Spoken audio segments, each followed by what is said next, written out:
Also high Mm-hmm. trust and high confidence. So, Right.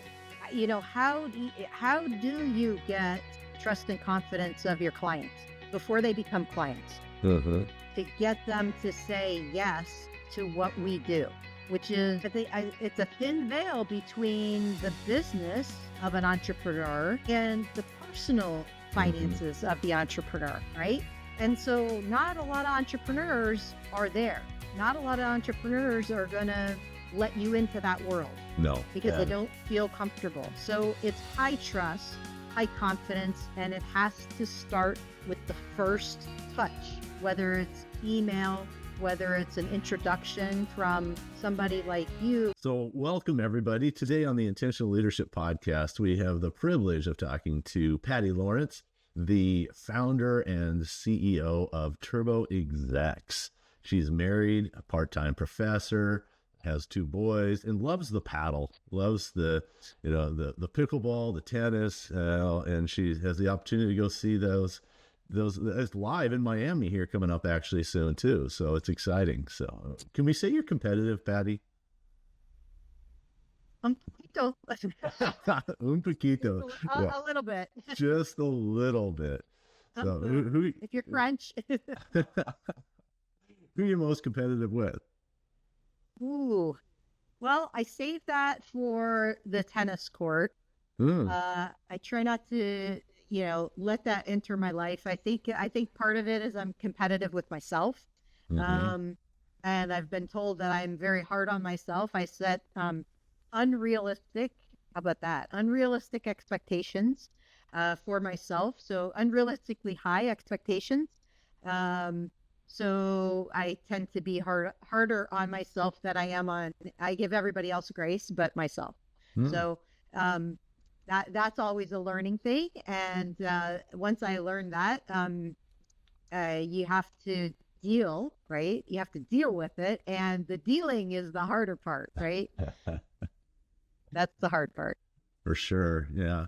So besides being competitive, tell us a little bit about yourself. Yeah, sure. So I'm the founder of Turbo Execs, and we provide outsourced accounting and fractional CFO services to small mid-sized companies who are struggling with their numbers, with their reporting, with visibility. So flying blind is Mm, the worst thing that an entrepreneur can be faced with, or a business owner, or the leader of any organization. So we try to come in and make some clarity for them and get them set on the right track. So we reveal the story behind the numbers, and they can make data-driven decisions so that they can move forward with complete confidence.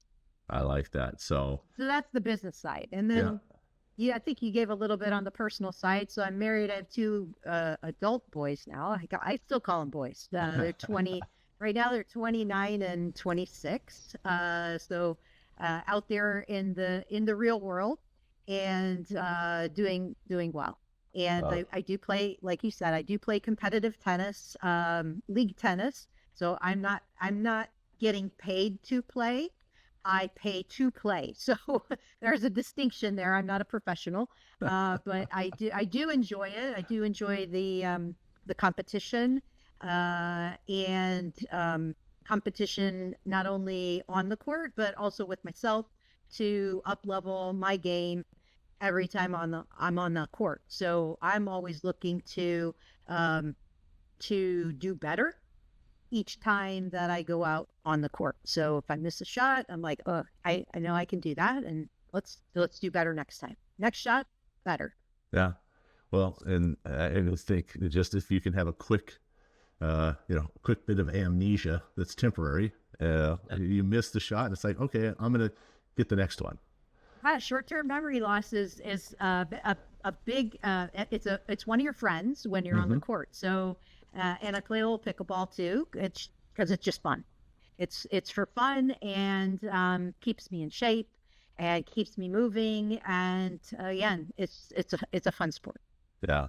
Well, and it reminds me of when I basketball, and you won't make, you miss a shot, and you just have to remind yourself, I won't make every shot, but I'll make the next shot. Yeah. And it's the same thing with tennis or in life, anything. You're not going to make every And shot. and to kind of further that, you won't let's see, you won't miss a shot you don't take, Right. Yeah. and you won't make a Exactly. shot you won't take, Yeah. right? So Hmm. you got to at least take the shot Yeah. and see what comes about, and Yeah. then adjust from there. And so with that, you took a shot. You went from corporate employee to entrepreneur. And tell us a little bit about that journey. Was there a spark? Was there an incident? Tell us a little bit about that. Yeah, so I'd like to say during my corporate years, which numbered a 20, Hmm. I want to say I was an intrapreneur.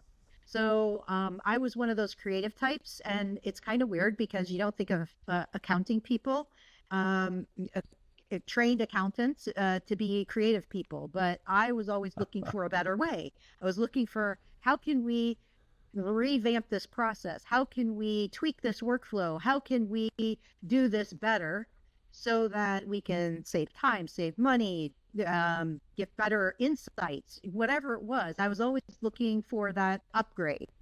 How do we upgrade this process? And I'd like to say I was an accidental entrepreneur. It kind of ran in my family. Both my parents had their own businesses.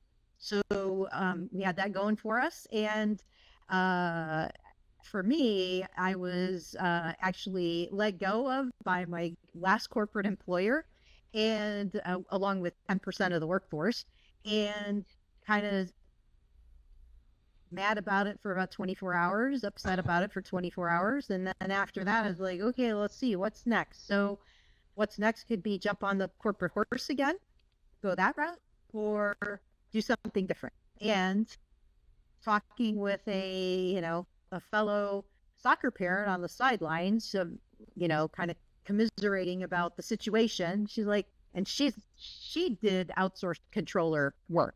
Mm. She's a one person show, and she's like, Patty, you have skills that these small businesses need. I'm like, really? Tell me about it. She's like, oh my gosh, no, no, no, no. So she told me the whole story about what she was doing. And she also did tax work, and we're not in the tax field. We don't touch taxes, which is good. Yeah. There are other professionals that are way better than us. And it was like, wow, that was an eye opener. And I'm like, yeah, that could be cool. And she goes, in fact, she goes, I have somebody reached out to me about this and this particular engagement, and it has inventory. They're a manufacturer, and I really don't mess with inventory. That's not my Mm. sweet spot. And I'm like, well, pick me. And she did. So she's like, let me make an introduction and see where it goes. And I also, was talking with uh, former coworkers and colleagues about my situation, and one in particular had a project that she was working on at one of my former employers, and she said, Patty, I've got budget for this.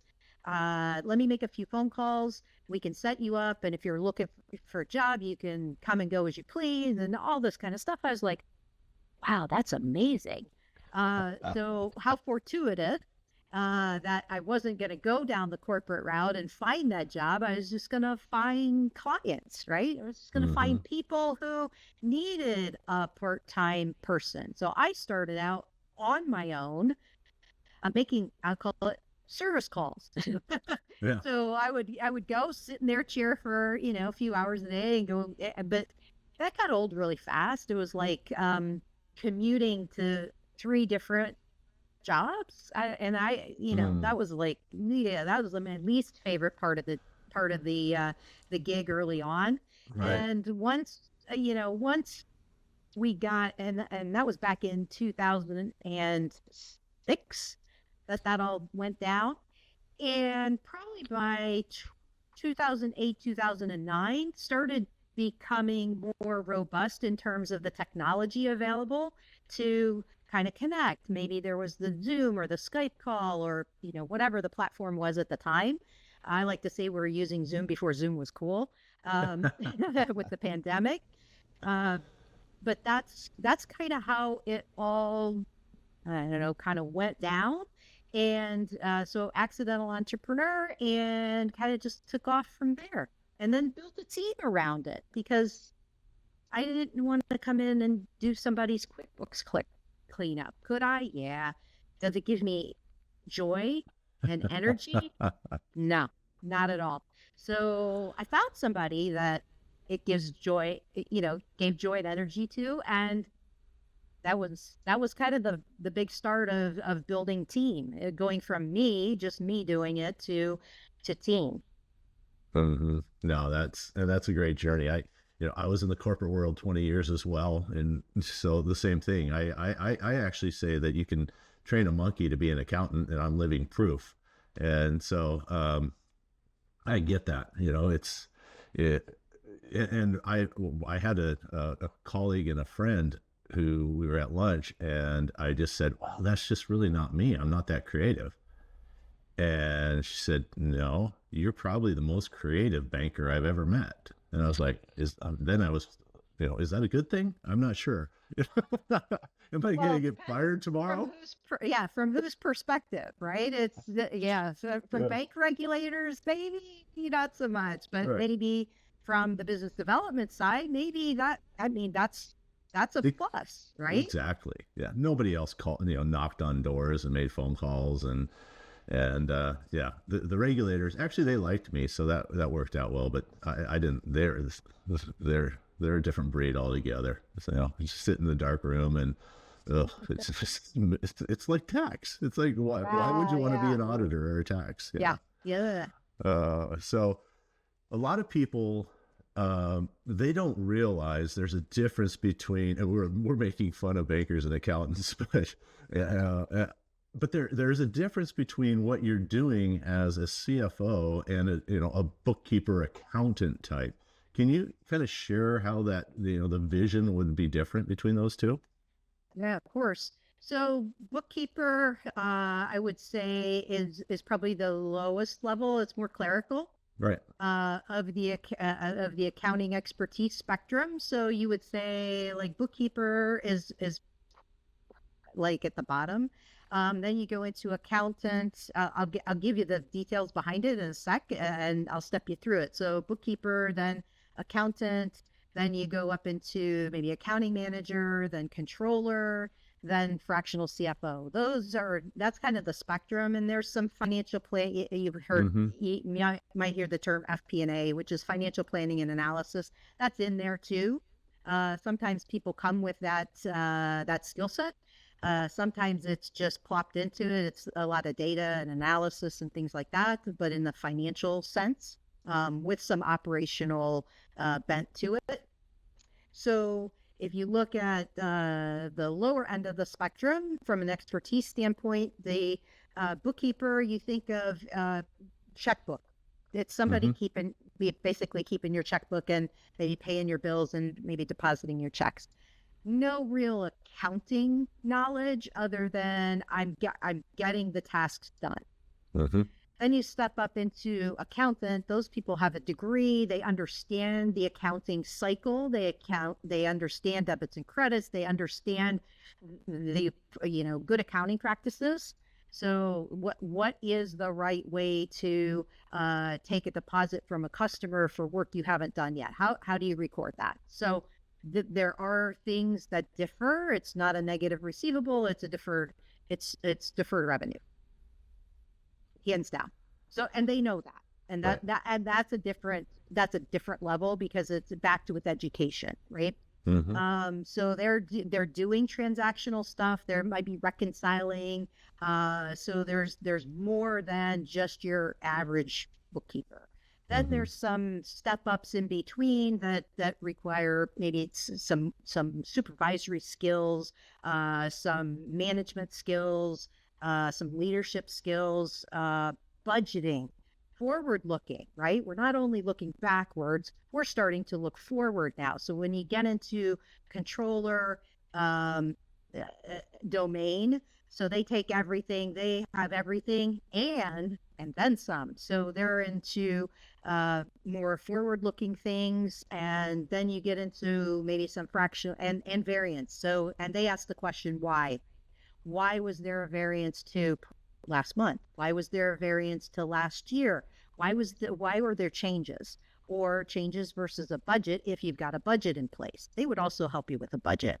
Mm-hmm. So you look at fractional CFOs. Fractional CFOs are playing the big game. So they're playing with the big dogs. They're playing with the leaders of the organization, the leadership team, the CEOs, those people, because they're in the strategy tangent, right? They're looking at, okay, strategically, where are we taking our organization and what's going to get us there? And so they're thinking through all of that, putting strategy and putting numbers to the strategy and helping be the right hand person, the right hand of the leader, the CEO, whether it's the CEO, the founder, the, whatever that person is, and the leadership team. And, oh, by the way, they're leading the finance function. Right. So yeah, that's how they show up. And so what size of a business do you see this transition happen? Because not everybody should go out and hire a CFO tomorrow. Oh, that's right. Yeah, you're absolutely, you nailed that one. So we would look to help clients that are in the 2 million and up range. And it depends, I call it DOD, degree of difficulty, right? How difficult is your business?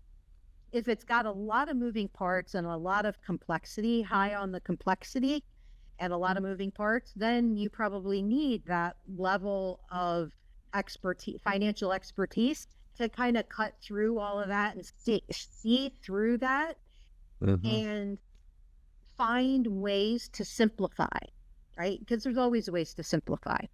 Not everybody can see through that, right? And connect the dots. And if you have a lower degree of difficulty and still in that $2 million range, maybe you just need a really good controller, right? And it depends what your organization is doing. Are they out there? Are they out there fundraising? Are they raising funds to grow? Are they just organically growing? That it's what are the skill sets that are required? Are there some specialty skill sets that are required? Or are there I don't want to say garden variety, but somebody who's really got an operations focus and internally growing and pushing that business forward is a different skill set than somebody that's going to be out there that is going to take you to your first round of fund, raising funds.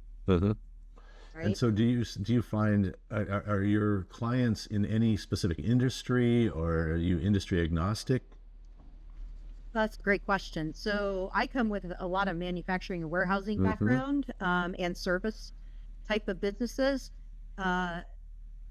However, manufacturing, what we found is with manufacturing companies, they are all on site. So they're all within a brick and mortar. And when they look at us, not everybody gets us, right? Not everybody gets the fact that we're all remote, 100% remote.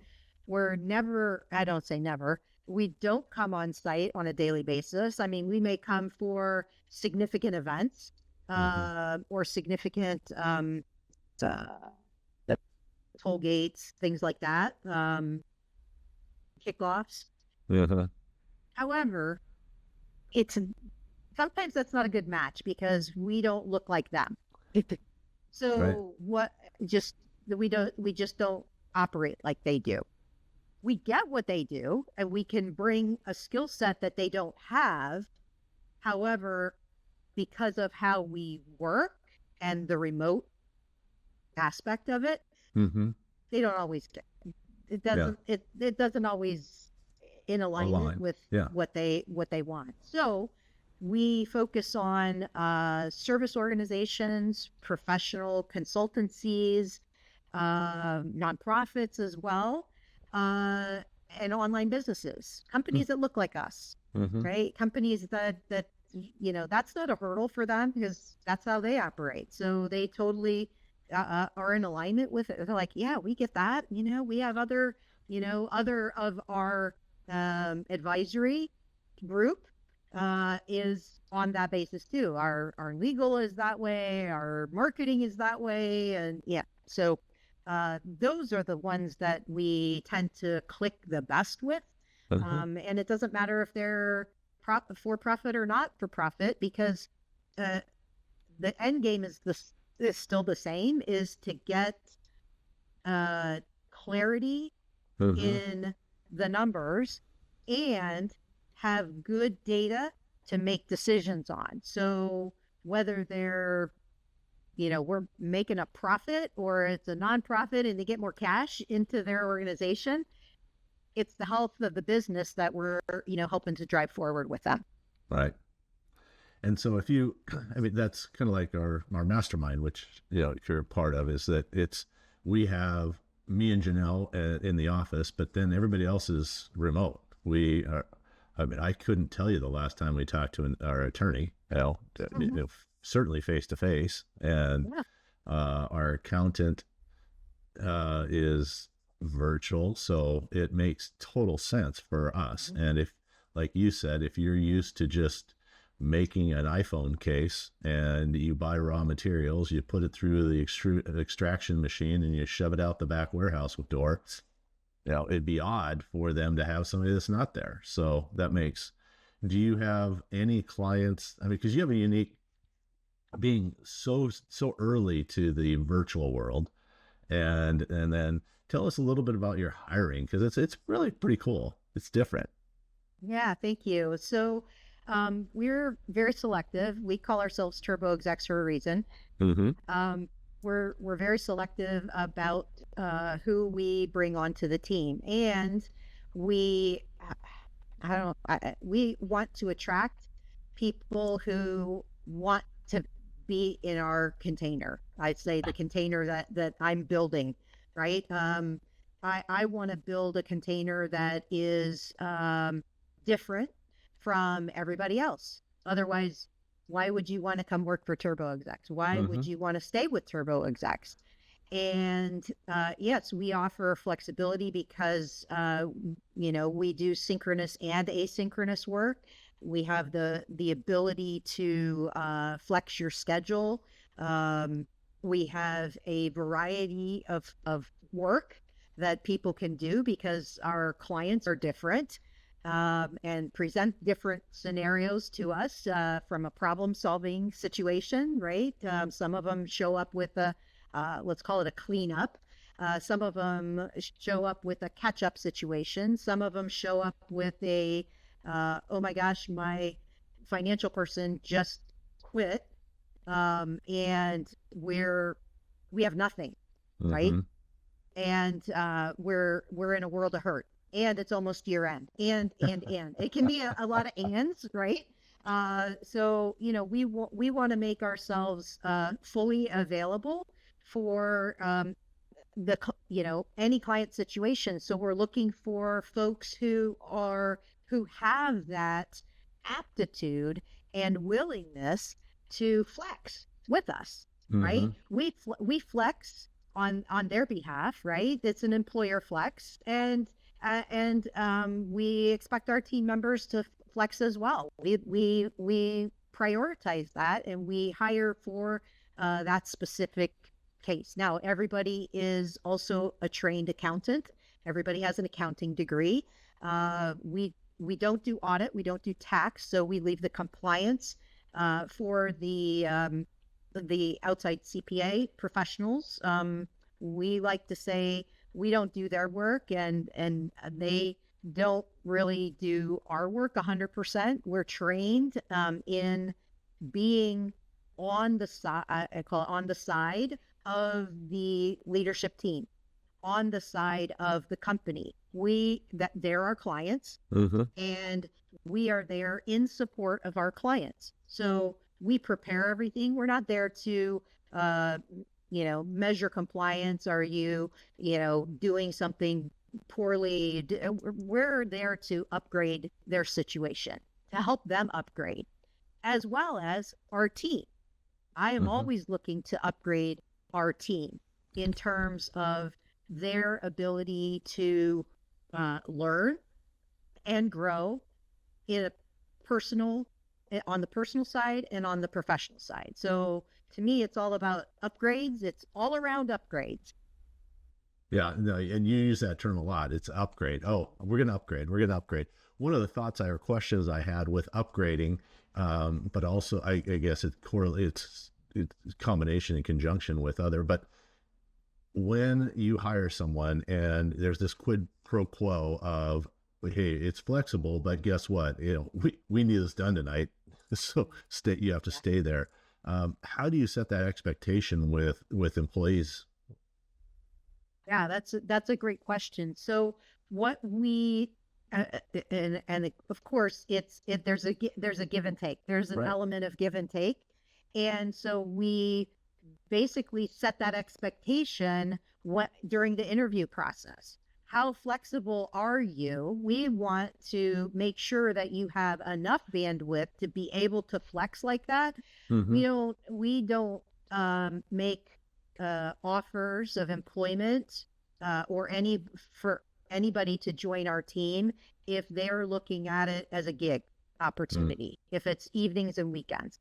We want people who are accounting professionals and want to grow with us. So they desire an upgrade of their situation, but I think it's more that they're running to the opportunity. There's a different energy as people run to an opportunity versus running away from something else. Mm-hmm. So very different energies there, and that's those are the kind of people we're looking for, is the people who are running toward our opportunity. And let me just tell you, we're looking for needles in haystacks. That's what we're looking. We're looking for the proverbial unicorns, and we've been very successful in picking out those people. They've presented themselves to us, and we recognize that as a team. We also interview. We do, I call it 360, but we get other team members involved. It is not just me. I have the final say, of course, as the founder, but I also take into account what other people observe and are taking in. So if there's a hesitation, we pass. Because that hesitation, as it arises in just that small window of opportunity, it could be amplified over time and be a bigger issue, bigger challenge that we might not see. We might just see the tip of the iceberg. Right. So do they work together, on projects, or do they change clients, or do they assign to a client? And also with that, do you want them to have like an entrepreneurial spirit when you're looking for that unicorn? Yeah, I love that question. So, and it's multifaceted. So what we do is, yes, we have teams. So depending on the client scope of work, we've had as many as 4/5 members, 5 team members on a client. Oh, wow. That was a very large engagement. And we've had as few as one. So a team of one. But we have the ability to review their work on a kind of 1-over-1 basis. So we maintain good segregation of duties and best accounting practices, and you name it. So we create that learning environment. So the last thing, let's see, what else did you ask me? You said do you want the entrepreneurial piece? That is part of the unicorn. We're looking for that. It's not always required, but what is required is demonstration of problem solving skills. You have to be able to see an issue, recognize the issue, offer up suggestions, and then solve it, right? And that progression, those steps are really important, because you can't just jump in with both feet and go boom, bang, boom, done. Well, what if the client wanted it that way, and you upset their apple cart on their side? Well, there's communication that has to take place. there's a, I don't want to say, it's a negotiated settlement. How about that? There's a way to get to that answer that is not just bang zoom, right? Ready, fire, aim. Let's go through let's step through the process and work it out, right? Because I want to make sure that that the client has a say in how that's executed and that they understand best practice, because there could be a best practice associated with it, right? And they're unaware. And so we want to bring that to them with the explanation and say, here's what we'd like to do and here's why. And that makes sense, because if you're looking at $2 million companies and up, that's often we always used to say 3 million, people kind of stopped and faltered. And then again at 10. And so that would make sense, where you're seeing so many different opportunities and different companies that you could share a best practice from one that would be totally, completely different kind of company and industry, but yet it's the same practice and communication. You nailed it. So now you're really looking, so you want an entrepreneurial accountant that also has strong communication skills. Now those three, Yeah. Yep. There you go. So now you know why we're looking for a needle in the haystack. And it's fine. We've over the years, throughout our process of building our team out, we have come to find that out. And the real fact of the matter is there's just a shortage of people coming out with accounting degrees. And I hate to blame, but I'm going to put the blame on the CPA factories, and what they've done to the people that come out of, now it's a 5-year degree, right? Before when I graduated, but 5 years of the ringer with an MBA. That's great, and they put them right into tax season, right into tax season, right into the ringer. Like, you're going to work 80-hour weeks, and you're not going to see your family, and you're not going to have fun for 4 whole months, and. But then you get the summer, you get Fridays off on the summer Fridays. I'm like, wow, that's rough. And there's a big gap and a decrease in the number, huge decrease in the number of people that are coming out, candidates that are coming out into the work world with accounting degrees. So that's been rough. And so what we're, trying to do is to kind of show them the other side, not the dark side, the other side of accounting that exists, because there's not a whole lot of information in colleges about what there is beyond CPA land. Right? There's this whole other accounting world. It's called, corporate accounting. You go into industry, right? You're either going into CPA or industry. Right. Industry is huge. Has the same need for the degreed accountants, and I think for the most part treats them a little bit better. You typically, I would say, yeah, we used to always say that we wish that the owner was the accountant, had some accounting of a business, because wouldn't that make your life easier? It sure would have made our life easier, as trying to lend them money. It was like, yes, for sure. But then they don't need us. I think they would, because they'd recognize it's not their strength or their desire. And I think it gives us an opportunity to flex our education skills. So I think fully 50% of what we do, especially at the fractional CFO level, is education. So it's the why. It's the reason why. Why do we do this? Here's why. And it's eye-opening for leaders, entrepreneurs, because they've never experienced that. They've never experienced that level of financial management or financial insights that, all of a sudden they kind of wake up to, wow, that's powerful. And I can see where our success can hinge on our ability to take that information and act on it. So with this new team, or how do you keep them optimistic and abundant mindset, when you're not in the same room? So we have, well, we're coming up next month on our annual retreat, Hmm. all team retreat in person. And so this will be our second. And so I'm really excited about that because I take the opportunity um, to lay out a foundation of where my vision is for Turbo Execs, Uh-huh. how the team fits in that vision, and provide up-leveling opportunities. So not only in the personal development space, but also in the professional development space. So we can put some training around that. We are going to have some fun as well because one of our guiding principles is we're going to have fun. And if you love what you do, it doesn't feel like work.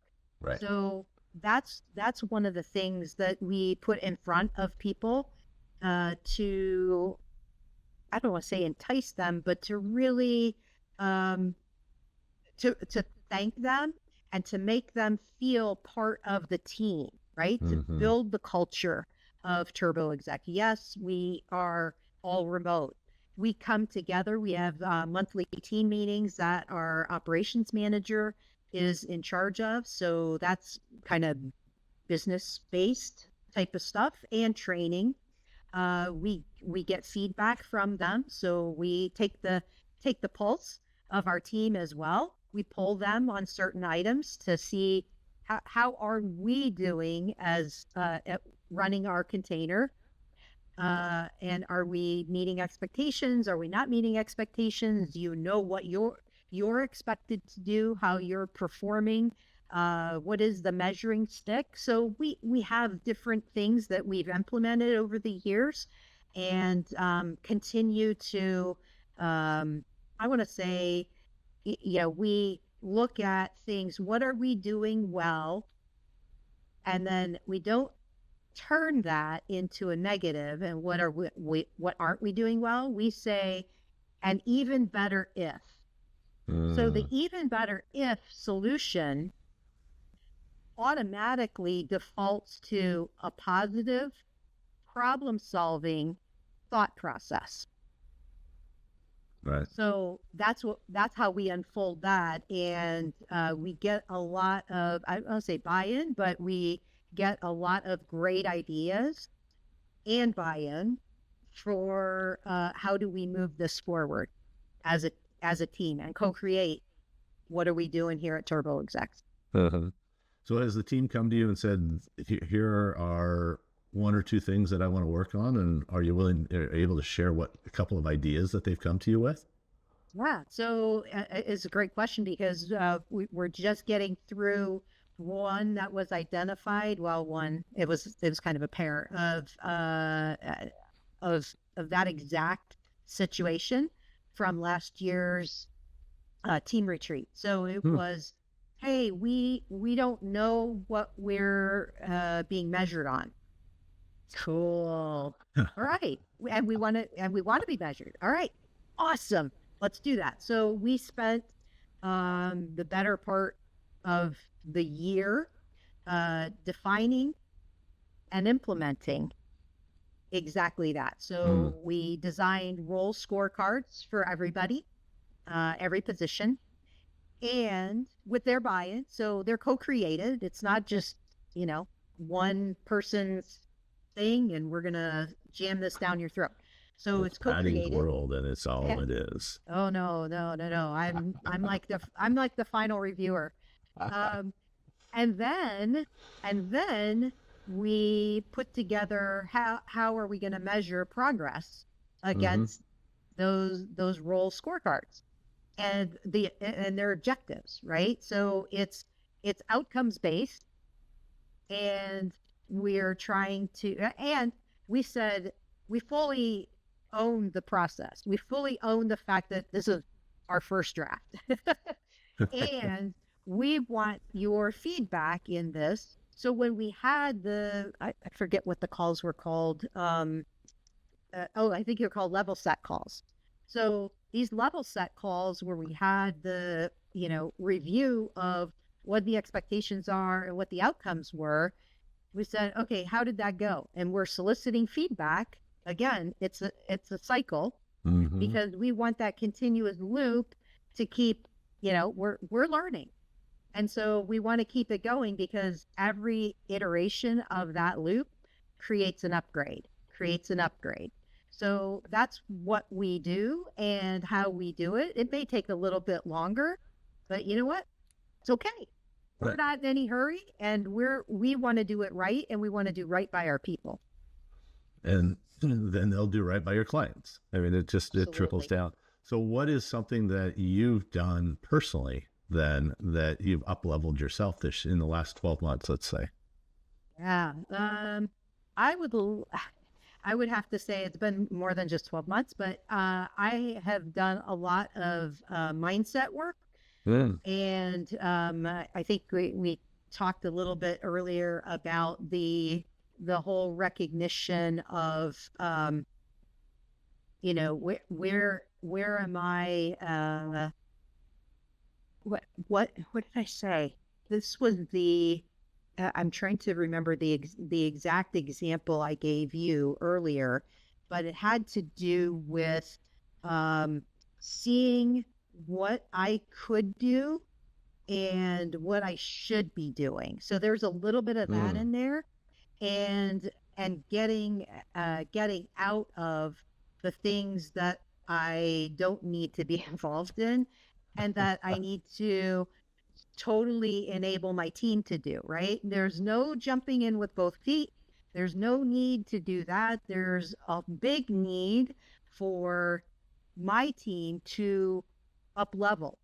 And Mm-hmm. through that up leveling process is where I get to up level too. So by stepping back and watching them take the reins, they're getting an up level and I'm getting an up level when I'm getting it off my plate. And the the mental bandwidth is is not taken up by that. And they get to upgrade because they're getting to flex their muscle in a new skill set, right? Mm-hmm. Maybe it's a new problem solving area, maybe it's a new I'm in charge area. It all depends what it is that I'm stepping away from. So is there training with that too then? If you're stepping back and then, Hmm. how do they, and the reason I ask is because Yep. it's common, and I was just actually reading Creativity Inc. by Ed Catmull, the founder of Pixar, with Mm. John Lasseter and Steve Jobs, and he and the team had decided we're going to step back. Part of our culture was to try and let everybody grow, but they weren't allowing them to grow because they were in the way. And it took a while to figure that out. And they stepped back, and then they elevated these people, and people were looking around going, no one told me what to do here. How do I do this? What do I do? How do I train? And so Yeah. is there training that goes along with that, or Yeah. teaching? So that's a great question. So the last year, 2024, Mm-hmm. was a year of transition for us. And the transition was, excuse me, for me to transition out of day to day Ah. and to shift those responsibilities over to the management team. So my ops manager, our client engagement manager, and my EA. So that Mm-hmm. combination. So the question you had, was there training involved? And for us, for me personally, that was my top priority, is to ensure that there was training and there was mentoring and coaching and the feedback loop Mm-hmm. along the way. And I learned some good lessons, that I can't just hand things off before I've done enough work on it to get it out of my brain, rather than be too early in that process and give it to somebody because they're going to struggle. Mm-hmm. It's going to take them 3 times longer. So I actually had to take one thing back and explained profusely that it was not the fault of the individual I had given it to, Right. my ops manager. I said, no, this is not your fault. This is my fault for giving it to you prematurely before I had built it out to a point where it was a no-brainer handoff. And Well, I that's say great. no-brainer because they could see what the vision was versus if it was earlier when I did hand it off in the process, it was too early and the vision wasn't complete. And so she wasn't able to, she was guessing and it was, I could see it and I could see her struggle and her frustration. And so, yeah, that was, so learn from the mistake, right? Learn from that and course correct, right? There's, again, it's cyclical.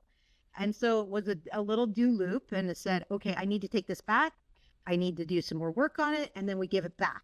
And then, boy, I'm telling you, once she had that take off, then there was no spinning of the wheels. She had all the traction she needed to go full blast. Oh, that's great. The fact that you can identify it, you accepted it, you took ownership rather than blaming them. It's just like, hey, I didn't do it correctly. And as a leader, that everybody looks up to that, and it really is a game changer, and it's huge for culture. So that's wonderful to hear. And for a little while to fully embody that. Oh, because I did at first. I mean, she heard my words, but she really didn't pull it all in and really accept it, right? And it was hard for her. And I know I hurt her feelings. And I said, I know I hurt your feelings, and here's why I'm doing it. And you please trust me. You'll see that it was the right thing to do. So if you asked her today to look back on that, she'll say, yes, I was hurt and it was the right thing to do. So, well, you're hiring unicorns. You're hiring entrepreneurial, creative thinking accountants that are good communicators, and you just give them something they want to prove that they can do it, and then you take it back. And I know, right? Right. I know it was very high. It was high risk. It was high risk, and I knew there was going to be some collateral damage, and so I knowing that, and even having all of the conversations that we had, and taking full, I said, I take full responsibility for this. It's totally me, totally on me. This has nothing to do with you. Trust me. Right. And so, it takes some, I don't know, it takes a bit of cojones to do that, one, and to two, have her let go of it and to trust me, to have the trust in me to say, okay, it hurts and I trust you. Yeah. So trust along with communication now. So we've added another layer in there of the unicorn you're hiring. It's like, But you are trustworthy. What I know of you, and you're nothing but honorable and loyal, and you say what you say, you do what you say you're going to do, and that's it. Right, so. Got to in the financial world. If you don't have that, that's integrity. Integrity. You got to be up here. You can't start here and build up. You have to start here, and you can't go down. Right. Yeah. 100%. And you have a unique and rare ability to communicate clearly as well, which is awesome. Oh, thank you. For the accountant, bookkeeping, controller, CFO brain. It oftentimes it's a little more tactical and number oriented and not necessarily succinct. Also high trust and high confidence. So. Right. How do you get trust and confidence of your clients before they become clients? To get them to say yes to what we do, which is, Yeah. I think it's a thin veil between the business of an entrepreneur and the personal finances of the entrepreneur, right? And so not a lot of entrepreneurs are there. Not a lot of entrepreneurs are going to let you into that world No. because they And don't feel comfortable. So it's high trust, high confidence, and it has to start with the first touch, whether it's email, whether it's an introduction from somebody like you or somebody like Janelle or anybody in our group or just a friend who has encountered me or from a previous client. It's all of that. right. Yeah. No, and that's if you you embody that and it exudes from you. So it's easy when I say, hey, uh, you know, Johnny, yeah, you just hit 8 million. You should probably consider having a fractional CFO come and look forward with you rather than your controller looking back all the time. Because looking back every 30 to 60 days, while is useful and needed, you probably also need to know where you're going. And so that is easy. So is there a size range? We'll kind of move towards wrapping up of who your ideal client is, where are they located? Obviously, it doesn't really matter because you do that but anyway, your ideal client, what it looks like and how you help them. Yeah. So our ideal client is usually a service or consultancy or an online business or a nonprofit in the 2 to say 20 to $30 million range. Okay. Online businesses, if I didn't say that too, in the 20 to $30 million, 2 to 20-ish million dollar range. Some are upwards of that. Of course, some of that depends on the degree of difficulty. Right. They don't, we help companies in the US. So we're agnostic to where they're located, as long as they're accepting of the fact that we're remote. If they don't have a big hang up, if that is not one of their must-haves, which I get to pretty quickly in a conversation. That's one of the first things we talk about. And they might be looking at financials that aren't up to date. They don't get them on a regular basis. They're not timely. Maybe they're error ridden, unfortunately. I've had people show up say, Patty, I can't make decisions. I'm flying blind. Ooh, that's bad. I don't know if we're going to make payroll this. Okay. They don't know because they're flying blind, right? Yeah. Yeah. That's ugh to any business leader or organization leader, right? If you're not a nonprofit, it's the same thing, right? It's the same. I can't sleep at night, right? So we want to take that off the table and make it a non-issue. We want to upgrade them so that they see the path forward. They see their path forward, right? They see where they are today and they know where they can get to because they've got competent financial leadership on their side now that can help them get from where they are today to where they see themselves, not only at the end of this year, but maybe at the end of 3 years, at the end of 5 years. So we can help them, pave that path, literally with a budget or a strategic plan, to put their strategy into perspective and put a financial magnifying glass on it so that they know where they're going with complete confidence. They can know that they can get to that point with complete confidence.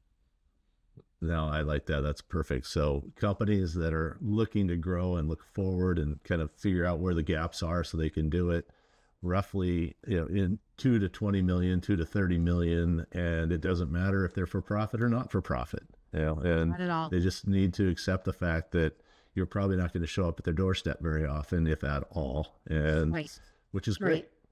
Yeah. They don't need to add another desk and a computer and everything else. Exactly. Exactly. You don't need to manage us. We're good. Right. And it's not a good fit if if you think you're going to micromanage. If you think you're going to micromanage the professional help that you want, you think you want, Right. we're probably not going to be a good fit for you. Yeah. Or if you're the fisherman that brought every receipt in a garbage bag and dropped it off at your front door either, that's probably not your best client either. Probably not. Got to have some platform.